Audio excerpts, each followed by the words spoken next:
Oke, baik. Assalamualaikum warahmatullahi wabarakatuh. Kami dari kelompok 2 akan mempresentasikan hasil kerja dari kelompok kami. Nah, ini kami pada mata kuliah praktik sistem chassis mendapatkan materi sistem kemudi atau prinsip kerja sistem kemudi. Nah, untuk anggotanya yang pertama ada saya sendiri Arya Susmanviani dan juga rekan saya. Adi Sucahya Hidayat. Oke, nah submateri yang akan kami bawakan pada sore hari ini yang pertama ada fungsi sistem kemudi, yang kedua ada cara kerja sistem kemudi, dan yang terakhir kita menyertai dengan contoh gambar. Oke, langsung saja kita menginjak ke submateri yang pertama yaitu fungsi dari sistem kemudi. Baik, yang pertama kita akan membahas tentang fungsi dari sistem kemudi. Fungsi sistem kemudi adalah untuk menentukan arah jalan mobil berdasarkan yang dikehendaki driver. Dalam menjalankan kerjanya, sistem ini diharapkan semirip mungkin dengan kehendak driver. Arah apapun yang dikehendaki seperti berbelok, memutar balik, lurus ke depan, atau bahkan bermanuver harus dapat diikuti oleh sistem. Oke, Next, Mas. baik. Menginjak ke submateri yang kedua, yaitu sistem kemudi pada dasarnya dibagi menjadi dua, yaitu yang pertama itu sistem kemudi secara manual, dan yang kedua ada sistem kemudi secara power steering. Nah, sistem kemudi yang secara manual untuk membelokkan roda-roda depan dengan meneruskan gerakan roda kemudi ke roda-roda depan dengan cara hubungan atau linkage beberapa komponen dan dibutuhkan tenaga yang besar untuk menggerakkan roda kemudi. Dengan demikian, pengemudi yang membawa kendaraan akan terasa lebih lelah atau lebih capek seperti itu. Nah, pada prinsipnya, apabila setir kemudi itu lebih besar, maka daya yang dikeluarkan sopir itu akan lebih kecil karena ukuran setir yang besar akan memudahkan pembelokan mobil seperti itu. Lanjut ke sistem kemudi dengan power steering. Ya, kemudian sistem kemudi dengan power steering. Pada sistem kemudi ini prinsip kerjanya dengan terjadinya dorongan minyak yang dipompa oleh fan pump yang digerakkan oleh mesin melalui bel atau motor listrik untuk jenis EPS atau electronic power steering. Biasanya power steering ini kebanyakan menggunakan fluida. Oke, Oke, lanjut. lanjut ke submateri yang ketiga yaitu prinsip kerja sistem kemudi manual. Nah, pada sistem kemudi manual ini terdapat dua tipe atau dua jenis. Yang pertama itu ada pressure sulating bell. Nah, cara kerjanya yaitu pada saat pengemudi memutar roda kemudi, poros utama yang dihubungkan dengan roda kemudi akan langsung membelok. Di ujung poros utama kerja dari gigi racing dan mur pada bak roda gigi kemudi menambah tenaga dan memindahkan gerak putar dari roda kemudi ke gerakan mundur maju lengan pitman atau pitman arc. Untuk komponennya bisa dilihat pada samping slide saya. Nah, lengan-lengan penghubung atau linkage mulai dari batang penghubung atau relay root, T-root, lengan idle atau idle arm, dan lengan knuckle arm dihubungkan dengan ujung pitman arm. Sambungan tersebut memindahkan gaya putar dari kemudi ke roda-roda depan dengan memutar ball joint pada lengan bawah atau lower arm dan bantalan atas untuk peredam kejut. Seperti itu. Lanjut ke jenis yang kedua.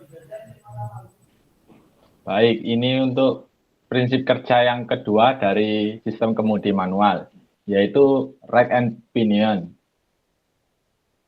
Pada sistem ini, kemudi secara manual yang kedua dan sering digunakan pada beberapa jenis mobil yang ada di dunia adalah rack and pinion, yang dimana jenis ini memiliki cara kerja yang bisa dibilang cukup baik. Karena pada saat steering wheel diputar, maka pinion pun akan ikut berputar, dan putaran tersebut akan digunakan untuk menggerakkan rack dari sisi samping ke samping. Sesampainya di sini, Gerakan tersebut akan diteruskan melalui komponen T-rod ke bagian lengan nekel pada bagian roda-roda depan. Dengan begitu, roda pun akan tertekan dan tertarik yang membuatnya bisa mengikuti arah gerakan steering wheel baik ke arah kanan ataupun ke kiri. Bisa dilihat Oke, gambarnya itu lanjut. di samping. Nah, itu.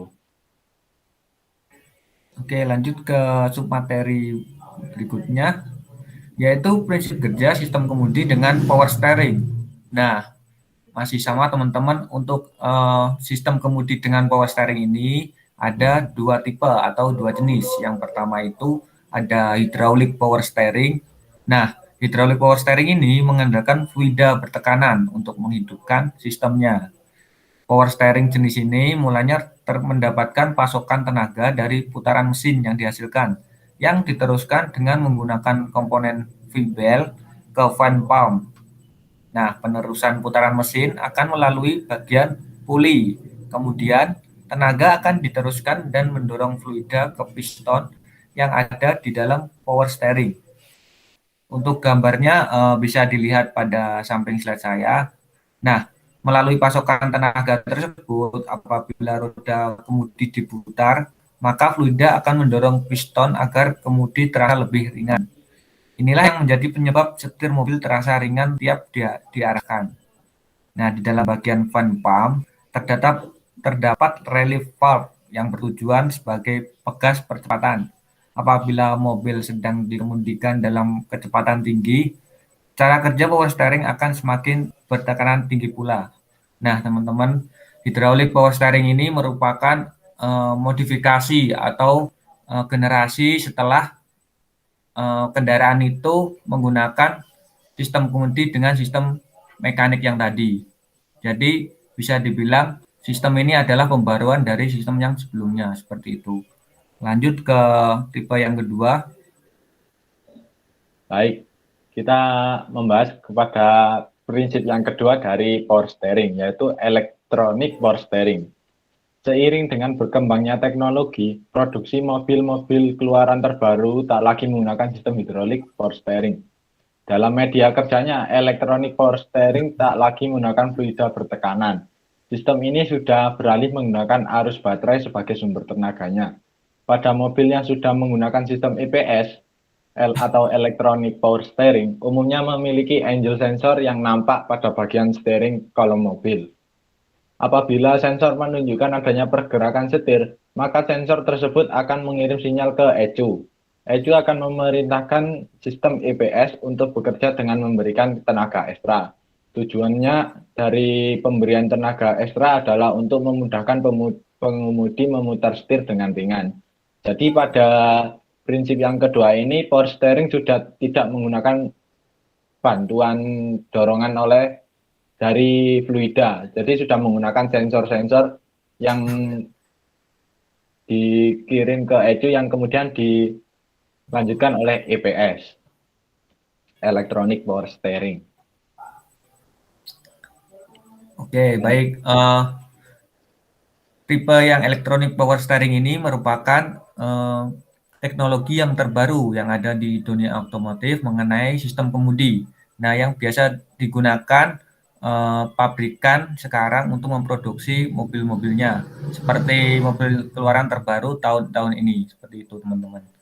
Nah, mungkin itu saja materi dari kita. Apabila ada kurang dan lebihnya, kami mohon maaf. Saya akhiri. Apabila teman-teman ada pertanyaan, silahkan teman-teman mengetik di Spejar dan mengirimkannya kepada kami. Mungkin itu dari kami. Saya akhiri. Wassalamualaikum warahmatullahi wabarakatuh. Waalaikumsalam warahmatullahi wabarakatuh.